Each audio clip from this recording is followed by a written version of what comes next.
Mr. Dizzy by Roger Hargraves.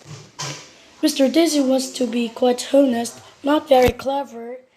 If you were to ask Mr. Dizzy what was the opposite of black, he'd say, the opposite of black is pink. Away. He lived in a house on a hill which he'd built himself, a not very clever house.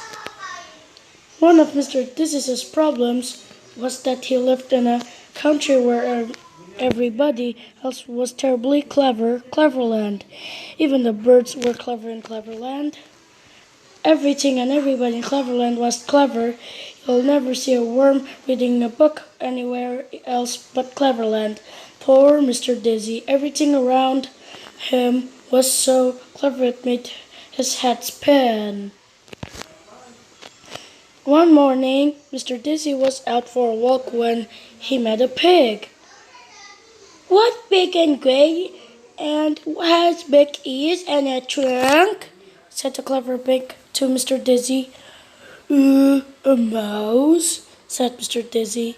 The pig laughed sarcastically at Mr. Dizzy and went off shaking his head.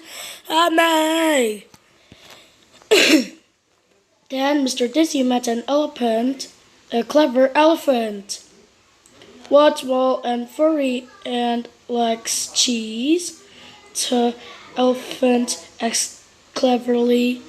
A pig," replied Mr. Dizzy. The clever elephant locked down his trunk. "A pig," he trumped. "A pig, you silly man." And off he went, poor Mr. Dizzy. Mr. Dizzy decided he didn't want to talk to anybody else that day, so he went for a walk in the wood. When he knew that he wouldn't meet anybody, he felt very miserable about not being clever, and as he walked along, a tear trickled down his cheek. Poor Mr. Dizzy. Then, in the middle of the wood, he came across a well. Little did Mr. Dizzy know that it was wishing well. The day was warm, and so he decided to take a drink of water from the well. Mr. Dizzy drank deeply, but he was still unhappy. "Oh, I wish I could be clever," he sighed. Little did Mr. Dizzy know that whatever drinks deeply from the water at a wishing well, his wish will come true, and Mr. Dizzy had wished that he could be clever, and his wish had come true. He was clever, but he didn't know it, not yet.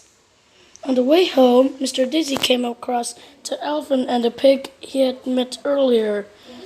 They were telling each other about how they had made Mr. Dizzy look silly by asking him a question he couldn't answer. They were giggling and sniggering about him when they saw Mr. Dizzy approaching from the wood. "Here he come again, help me," giggling the clever pig. "Let's ask him another question," sniggered the clever elephant. Mr. Dizzy came up to them. "Tell us," said the clever pig, trying to keep a straight face. "What's white and woolly and goes by?" "Oh, what a sheep, of course," replied Mr. Dizzy. The pig and the elephant were amazed.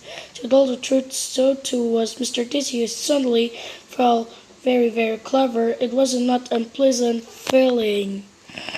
Tell us," said the clever elephant. "What has 4 legs, a tail, and goes woof?"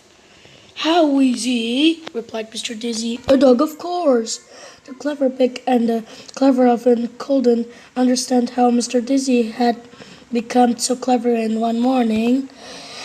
Mr. Dizzy couldn't understand how he had become so clever in one morning, but we know how he'd become so clever in one morning, don't we?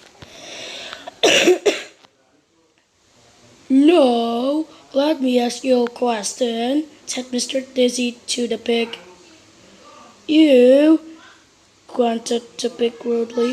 "You asked me a question, don't be reckless. There is no question you could ask me that I could ask. Well, really?" smiled Mr. Dizzy.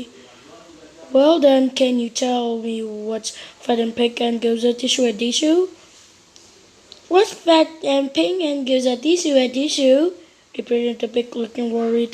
"There's nothing that fat and pink and goes a tissue a tissue." "Nothing, said Mr. Daisy, and he tickled the pig nose. "Ding ding ding ding ding ding, a tissue, sneezed the pig. "The answer is you," said Mr. Daisy. "You're fat and pink, and you're going a tissue a tissue." The clever pig looked downright, if not down left Mr. Rabel. Mr. Dizzy turned to the elephant eagerly and stopped sniggering.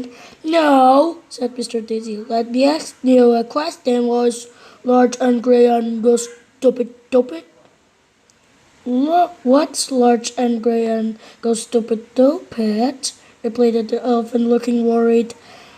"There's nothing that large and grey and goes stupid stupid." "Oh yes, there is," grinned Mr. Dizzy. "There is something that is large and grey and goes stupid stupid," and he tied a knot in the clever elephant's trunk. "Stop it," cried the elephant, who wanted to say, stop it, but could talk properly with a knot in his trunk. Mr. Dizzy grinned and went home. "I do best you figure that, Freddy," said the elephant. "Uh-huh. Oh no, Mr. Dizzy."